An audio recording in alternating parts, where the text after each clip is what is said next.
1917 से पहले रूस में पूंजीवादी व्यवस्था प्रचलित थी।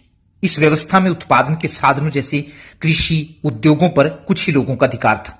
1917 में इस व्यवस्था से दुखी होकर रूस के किसानों और मजदूरों ने क्रांति कर दी और पूंजीवादी व्यवस्था को उखाड़ फेंका। इसके बाद वहां समाजवाद के सिद्धांतों पर आधारित एक नई राजनीतिक व्यवस्था स्थापित हुई जिसे साम्यवाद का नाम दिया गया। साम्यवाद या समाजवाद के सबसे बड़े समर्थक कार्ल मार्क्स थे। उनका कहना था कि मजदूरों की बुरी स्थिति का कारण पूंजीवाद है, इसलिए यदि मजदूर अपनी स्थिति को सुधारना चाहते हैं तो उन्हें पूंजीवाद को उखाड़ फेंकना होगा। इसके लिए मजदूरों को अपने लिए एक ऐसे समाज का निर्माण करना होगा जिसमें सारी संपत्ति पर सारे समाज का अधिकार हो और इस समाज का नाम साम्यवादी समाज होगा। इस प्रकार 1917 में रूस में पूंजीवाद को खत्म करके साम्यवाद के सिद्धांतों पर आधारित जो राजनीतिक व्यवस्था स्थापित हुई उसे सोवियत प्रणाली का नाम दिया गया था। इस सोवियत प्रणाली को 15 गणराज्यों ने मिलकर अपनाया था और उन्होंने मिलकर सोवियत संघ union of Soviet socialist Republic USSR की स्थापना की थी। इन 15 गणराज्यों में रूस सबसे बड़ा था, इसलिए हर मामले में उसी का दबदबा था।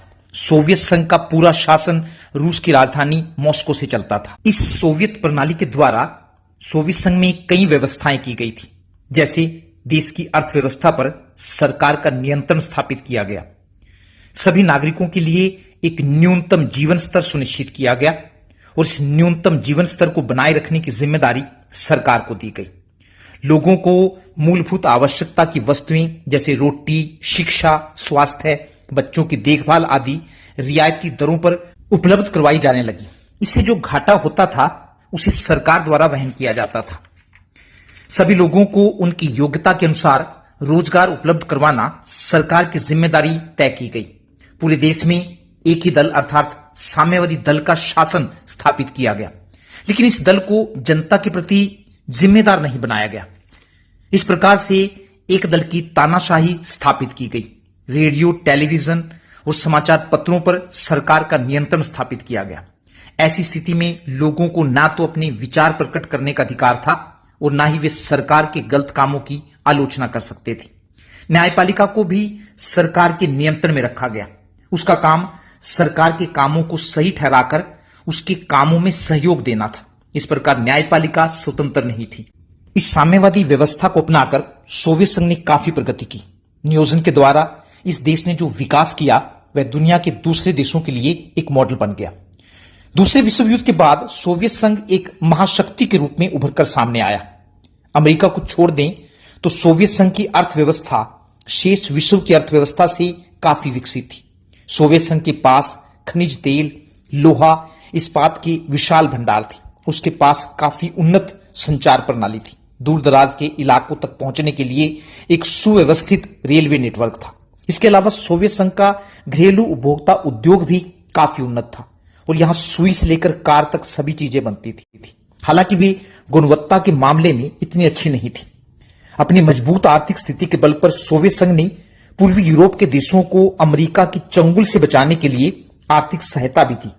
इस सहायता के द्वारा इन देशों की राजनीतिक व्यवस्था को सोवियत संघ की समाजवादी प्रणाली की तर्ज पर ढाला गया, अर्थात यहां साम्यवादी सरकारें स्थापित की गई। इसके कारण इन देशों को समाजवादी गुट के देश या दूसरी दुनिया के देश कहा जाने लगा। लेकिन अपने संसाधनों का एक बड़ा भाग अपने देश के विकास पर खर्च न करके पूर्वी यूरोप के अपने पिछलग्गू देशों के विकास पर खर्च करना सोवियत संघ को आने वाले समय में काफी भारी पड़ा। लेकिन जैसे जैसे समय बीतता गया सोवियत प्रणाली अपने नागरिकों की आकांक्षाओं को पूरा नहीं कर सकी।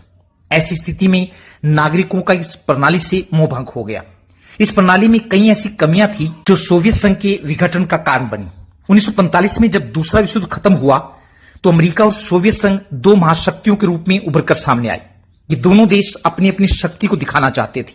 अपनी अपनी शक्ति को दिखाने के लिए इन्होंने भयानक से भयानक अस्त्र शस्त्र बनाए।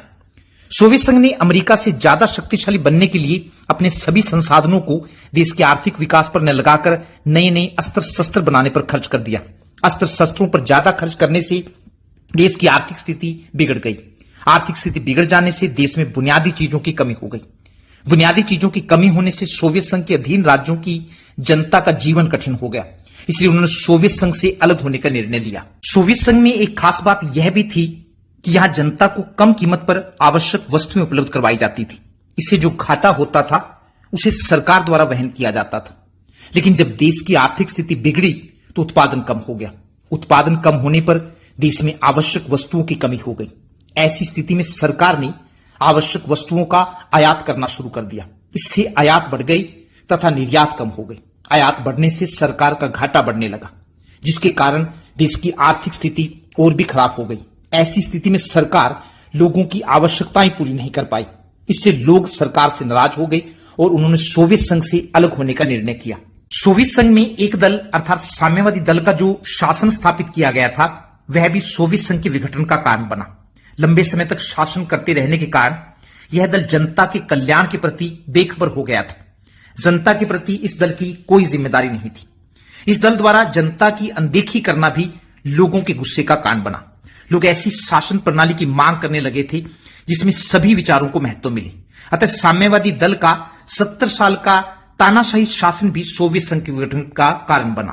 क्योंकि सोवियत संघ में लोगों को रियायती दरों पर चीजें दी जाती थी, इसलिए सरकार इस बात का ढिंढोरा पीटती थी कि सोवियत संघ की अर्थव्यवस्था पश्चिमी देशों की अर्थव्यवस्था से कहीं ज्यादा बेहतर है। सोवियत संघ में हर व्यक्ति को रोजगार और भोजन की गारंटी दी गई थी, लेकिन मुफ्त में चीजें देने के कारण जब सोवियत संघ में आवश्यक वस्तुओं की कमी हुई तो वहां के लोगों को इस व्यवस्था की कमियों का पता चला। सोवियत संघ के लोगों को जब पश्चिमी देशों की तरक्की का पता चला तो उन्होंने पाया कि वहां के लोगों का रहन सहन उनसे कई ज्यादा गुना अच्छा है। ऐसी स्थिति में उनका अपने देश की शासन प्रणाली और आर्थिक व्यवस्था से मोहभंग होने लगा। वे व्यवस्था में बदलाव करने की मांग करने लगे। अतः प्रशासन में ठहराव, साम्यवादी पार्टी का जनता के प्रति जवाबदेह न होना, व्यवस्था द्वारा अपनी गलतियों को न सुधारना, शासन में खुलापन न लाना, देश की विशालता के बावजूद भी शासन को एक ही स्थान अर्थात मॉस्को से चलाना आदि कुछ ऐसी बातें थी जिन पर तुरंत ध्यान देना जरूरी था। इन्हीं कठिन परिस्थितियों के बीच 1985 में मिखाइल गोर्बाचेव सोवियत संघ के राष्ट्रपति बने। यह वह समय था जब पश्चिमी देशों में सूचना और तकनीक के क्षेत्र में क्रांति हो रही थी। मिखाइल गोर्बाचेव ने भी सोवियत संघ को पश्चिमी देशों के बराबर लाने और लोकतांत्रिक रूप देने के लिए परिस्थितियों में सुधार करने का निर्णय लिया। उनके द्वारा जो सुधार किए गए उनमें 2 सुधार प्रमुख थे। पहले वाले सुधार का नाम पेरेस्ट्रोइका था। पेरेस्ट्रोइका का अर्थ समाज का पुनर्निर्माण करना था। इसके अंतर्गत उद्योगों पर सरकार के नियंत्रण को कम किया गया तथा लोगों को निजी संपत्ति रखने का अधिकार दिया गया, जबकि इससे पहले सोवियत संघ में निजी संपत्ति नाम की कोई चीज नहीं थी। सब कुछ सरकार का होता था। यहां तक कि लोगों के पास जो घर होता था वह भी सरकार का होता था। लेकिन पेरेस्ट्रोइका के अंतर्गत जब उद्योगों को निजी हाथों में बेचा गया तो इससे देश में एकदम खाने पीने की चीजों के दाम कई गुना बढ़ गए, क्योंकि अब तक तो सरकार कम कीमत पर लोगों को चीजें उपलब्ध करवा रही थी। दूसरे वाले सुधार का नाम ग्लासनोस्ट था। ग्लासनोस्ट का अर्थ खुलापन लाना था। इस सुधार के अंतर्गत शासन व्यवस्था में खुलापन लाया गया। समाचार पत्रों पर लगे प्रतिबंधों को हटा दिया गया तथा लोगों को सरकारी नीतियों और कार्यक्रमों के बारे में खुलकर अपने विचार प्रकट करने की स्वतंत्रता दी गई।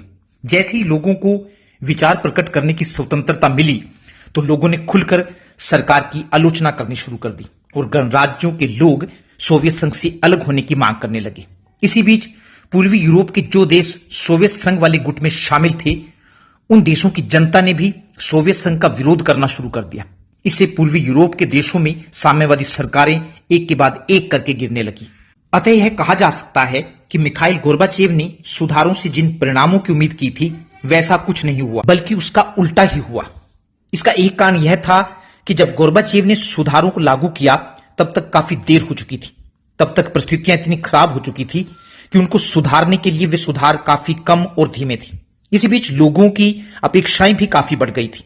सोवियत संघ में जनता के एक वर्ग का मानना था कि गोर्बाचेव को ज्यादा तेज गति से कदम उठाने चाहिए थे, लेकिन गोर्बाचेव ने ऐसा करने में काफी देर लगा दी थी, इसलिए लोगों को सुधारों का ज्यादा फायदा नहीं मिल पा रहा था। दूसरी ओर साम्यवादी पार्टी के लोग जो सोवियत प्रणाली से फायदा उठा रहे थे उनका मानना था कि गोर्बाचेव ने सुधार लागू करने में बड़ी जल्दबाजी की। इसके कारण उनके विशेषाधिकार कम हो गए थे। इस खींचातानी में हर तरफ से गोर्बाचेव का समर्थन जाता रहा। जो लोग उनके साथ थे उनका भी उनसे मोहभंग हो गया उनको लगा कि गोर्बाचेव खुद अपनी ही नीतियों को ठीक प्रकार से लागू नहीं कर पा रहे हैं। लेकिन लोग कम्युनिस्ट पार्टी के पुराने शासन में भी नहीं जाना चाहते थे, इसलिए वे गोर्बाचेव का तख्ता पलटने की सोचने लगे। 15 गणराज्यों के लोगों ने सोवियत संघ से अलग होने की मांग करनी शुरू कर दी। मार्च 1990 में सबसे पहले लिथुआनिया ने सोवियत संघ से अलग होने की घोषणा कर दी। वह सोवियत संघ से अलग होने वाला पहला सोवियत गणराज्य बना। गोर्बाचेव का तख्ता पलटने में बोरिस येल्त्सिन ने महत्वपूर्ण भूमिका निभाई। 1985 में जब गोर्बाचेव सोवियत संघ के राष्ट्रपति बने तो बोरिस येल्त्सिन को कम्युनिस्ट पार्टी का प्रमुख बनाया गया था। जून 1991 में उन्होंने कम्युनिस्ट पार्टी से इस्तीफा दे दिया।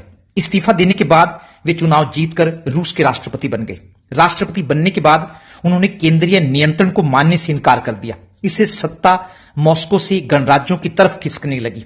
दिसंबर 1991 में बोरिस येल्त्सिन के नेतृत्व में सोवियत संघ के 3 बड़े गणराज्यों रूस, यूक्रेन और बेलारूस ने सोवियत संघ की समाप्ति की घोषणा कर दी।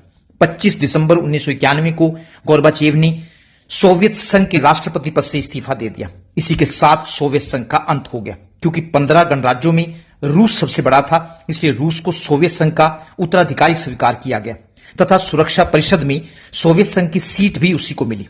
सोवियत संघ ने जो अंतर्राष्ट्रीय संधियां की थी उन सभी को निभाने की जिम्मेदारी भी रूस को मिली। दिसंबर 1991 में सोवियत संघ का अंत हो गया और वह 15 गणराज्यों में बंट गया। सोवियत संघ के विघटन का परिणाम यह हुआ कि दूसरे विश्व युद्ध के बाद अमेरिका और सोवियत संघ के बीच जो शीत युद्ध चल रहा था वह समाप्त हो गया। अब विश्व में अमेरिका ही महाशक्ति के रूप में बचा है, जिसके कारण एक ध्रुवीय विश्व व्यवस्था की उत्पत्ति हुई है। सोवियत संघ के विघटन से साम्यवाद की लोकप्रियता घटी है तथा अंतर्राष्ट्रीय स्तर पर पूंजीवादी अर्थव्यवस्था को ही विकास का एकमात्र विकल्प मान लिया गया है। इसके अलावा शीत युद्ध के दौरान दोनों महाशक्तियों ने अपनी अपनी सुरक्षा के लिए जो सैनिक गठबंधन बनाए थे उनमें से ज्यादातर समाप्त हो गए। अब दुनिया में नाटो उत्तर अटलांटिक संधि संगठन ही एकमात्र सैनिक गठबंधन बचा है। दिलचस्प बात यह है कि सोवियत संघ से अलग हुए देश भी नाटो का हिस्सा बनना चाहते हैं, लेकिन रूस इस हक में नहीं है। उसे लगता है कि यदि सोवियत खेमे के देश नाटो के सदस्य बन जाएंगे तो इस क्षेत्र में अमेरिका की दखलंदाजी बढ़ जाएगी। वर्तमान समय में रूस और यूक्रेन के बीच जो युद्ध चल रहा है उसकी एक वजह यूक्रेन का नाटो का सदस्य बनना है। साम्यवाद से तंग आकर ही 15 गणराज्यों ने सोवियत संघ से अलग होने का निर्णय किया था। अब वे दोबारा साम्यवाद को नहीं अपनाना चाहते थे, इसलिए साम्यवाद के स्थान पर इन देशों में एक नई व्यवस्था स्थापित करने की जरूरत महसूस की गई। अतः सोवियत संघ के विघटन के बाद बने गणराज्यों को साम्यवाद से पूंजीवाद में बदलने के लिए तथा एक दलीय व्यवस्था से लोकतांत्रिक व्यवस्था में बदलने के लिए विश्व बैंक और अंतर्राष्ट्रीय मुद्रा कोष इंटरनेशनल मॉनेटरी फंड के द्वारा कुछ मापदंड अपनाए गए। इन मापदंडों को राजनीति की भाषा में शॉक थेरेपी का नाम दिया गया। वैसे चिकित्सा विज्ञान में शॉक थेरेपी का अर्थ आघात पहुंचाकर या सदमा पहुंचाकर रोगी का इलाज करना है। शॉक थेरेपी के अंतर्गत सोवियत संघ के विघटन के बाद बने गणराज्यों में कई बदलाव किए गए। जैसे इन सभी गणराज्यों में से साम्यवादी अर्थव्यवस्था को खत्म करके पूंजीवादी अर्थव्यवस्था की स्थापना की गई। कहने का मतलब यह है कि अब सरकार के नियंत्रण में कुछ नहीं था। संपत्ति पर से सरकार के नियंत्रण को खत्म करके संपत्ति का निजीकरण किया गया, अर्थात लोगों को संपत्ति रखने का अधिकार दे दिया गया, जबकि पहले सब कुछ सरकार का होता था। यह माना गया कि ज्यादा से ज्यादा व्यापार करके ही विकास किया जा सकता है, इसलिए व्यापार पर लगे प्रतिबंधों को हटा दिया गया। पहले गणराज्य आपस में ही व्यापार कर सकते थे, लेकिन शॉक थेरेपी के अंतर्गत गणराज्यों के बीच होने वाले व्यापार को समाप्त कर दिया गया। प्रत्येक गणराज्य को एक दूसरे के साथ व्यापार न करके पश्चिमी देशों के साथ व्यापार करने के लिए कहा गया। इस प्रकार मुक्त व्यापार की नीति अपनाई गई। पहले सोवियत संघ में सामूहिक खेती होती थी। सभी किसान बड़े बड़े खेतों पर मिलकर खेती करते थे। इन बड़े बड़े खेतों को वहां कोलखोज कहा जाता था। इन सामूहिक खेतों या कोलखोज में काम करने से जो मुनाफा होता था उसे सभी किसानों के बीच बांट दिया जाता था। लेकिन शॉक थेरेपी के अंतर्गत सामूहिक खेती को निजी खेती में बदला गया, अर्थात खेती को निजी हाथों में सौंप दिया गया। लेकिन शॉक थेरेपी से जिस लाभ की उम्मीद की गई थी वैसा लाभ प्राप्त नहीं हुआ, बल्कि उल्टा इन तरीकों को अपनाने से इन 15 गणराज्यों की अर्थव्यवस्था तहस नहस हो गई। शॉक थेरेपी के द्वारा जनता को जिस आनंद लोक में ले जाने का वायदा किया गया था वैसा कुछ नहीं हुआ, बल्कि इससे जनता को बर्बादी की मार झेलनी पड़ी।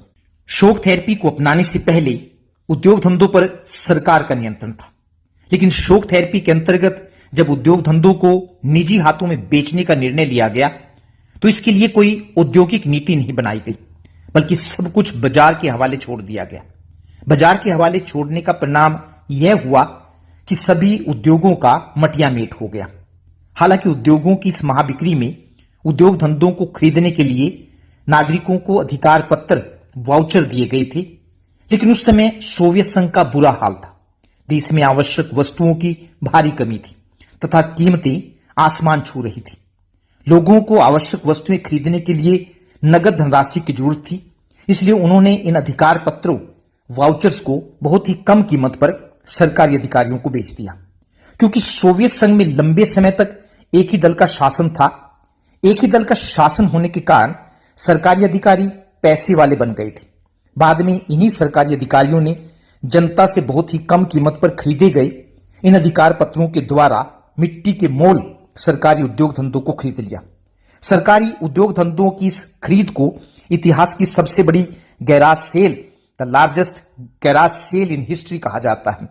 लेकिन जिन लोगों ने सरकारी उद्योगों को औने पौने दामों में खरीदा था उन्हें भी उद्योग चलाने का कोई अनुभव नहीं था, इसलिए वे उद्योगों को ठीक प्रकार से नहीं चला सके। इसका परिणाम यह हुआ कि अर्थव्यवस्था का भट्टा बैठ गया। विघटन से पहले सोवियत संघ में सभी को मूलभूत आवश्यकता की वस्तुएं जैसे भोजन, शिक्षा, स्वास्थ्य आदि कम कीमतों पर उपलब्ध करवाई जाती थी। इससे जो घाटा होता था उसे सरकार वहन करती थी। लेकिन शॉक थेरेपी के अंतर्गत समाज कल्याण की इस पूरी व्यवस्था को खत्म कर दिया गया। सरकारी रियायतें खत्म करने का परिणाम यह हुआ कि जो गरीब लोग पहले सरकार के सहारे अपनी जिंदगी बसर कर रहे थे वे गरीबी में चले गए। मध्य वर्ग समाज के हाशिए पर आ गया। बौद्धिक वर्ग देश से बाहर जाने लगा। रूसी मुद्रा रूबल के मूल्य में भी भारी गिरावट आई। विघटन से पहले लोगों को कम कीमत पर आवश्यक वस्तुएं उपलब्ध करवाई जाती थी, लेकिन शॉक थेरेपी के अंतर्गत जब पूंजीवादी व्यवस्था को अपनाया गया तो सरकार के हाथों में कुछ नहीं रहा। वस्तुओं की कीमतें अब बाजार द्वारा तय की जाने लगी। क्योंकि देश में पहले ही वस्तुओं की कमी थी, इसलिए वस्तुओं की कीमतों में भारी वृद्धि हुई। कीमतें बढ़ने के कारण लोगों को अपनी आय का ज्यादा भाग खर्च करना पड़ा। ऐसी स्थिति में लोगों की जमा पूंजी भी जाती रही।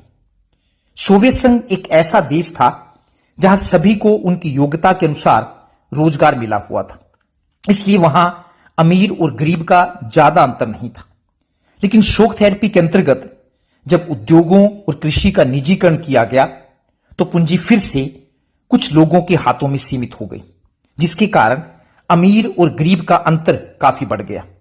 जैसे जैसे अमीर और गरीब की खाई बढ़ती गई वैसे वैसे आपराधिक गतिविधियां भी बढ़ने लगी। बढ़ती महंगाई के कारण गरीब आदमी का जीना मुश्किल हो गया, इसलिए उनमें से कुछ ने अपराध का रास्ता पकड़ लिया। इससे कई देशों में एक माफिया वर्ग उभरकर सामने आया जिसने आर्थिक गतिविधियों को अपने कब्जे में ले लिया। शॉक थेरेपी के अंतर्गत 15 गणराज्यों की राजनीतिक व्यवस्था को एक दलीय व्यवस्था से लोकतांत्रिक व्यवस्था में बदलना था। लेकिन लोकतांत्रिक व्यवस्था को अपनाने से पहले संविधान का निर्माण करना जरूरी था। लेकिन देशों में संविधान का निर्माण जल्दबाजी में किया गया। ज्यादातर देशों में राष्ट्रपति को ही सारी शक्तियां सौंप दी गई। इसका परिणाम यह हुआ कि संसद एक कमजोर संस्था बनकर रह गई। राष्ट्रपति को सारी शक्तियां सौंपने का परिणाम यह हुआ कि उनमें से ज्यादातर सत्तावादी बन गए। उदाहरण के लिए तुर्कमेनिस्तान और उज्बेकिस्तान के राष्ट्रपतियों ने पहले 10 सालों के लिए अपने आप को इस पद पर बहाल कर लिया। इसके बाद भी इन्होंने इस समय सीमा को अगले 10 सालों के लिए बढ़ा दिया। ऐसा करते समय इन्होंने किसी को भी विरोध की अनुमति नहीं दी। इन देशों में अभी तक न्यायपालिका स्वतंत्र नहीं बन पाई। अतः सोवियत संघ के विघटन के बाद इन देशों को फिर से खड़ा होने में काफी लंबा समय लगा। इन देशों के पास तेल, प्राकृतिक गैस और धातु के विशाल भंडार हैं। इन संसाधनों ने इन देशों को फिर से खड़ा करने में काफी मदद की है। लेकिन इन संसाधनों के कारण यह क्षेत्र बाहरी ताकतों और तेल कंपनियों के लिए प्रतिस्पर्धा का अखाड़ा भी बन गया है। खनिज तेल के विशाल भंडार होने के कारण चीन के हित इस क्षेत्र से जुड़े हुए हैं। इसके अलावा ये गणराज्य गृह युद्ध का भी शिकार है। यहां के स्थानीय लोग अपने ही गणराज्य से अलग होना चाहते हैं। कई देश नदी जल के सवाल पर आपस में भिड़े हुए हैं। इन सारी बातों के कारण इन देशों में अस्थिरता का माहौल है और यहां आम आदमी का जीना दूभर है।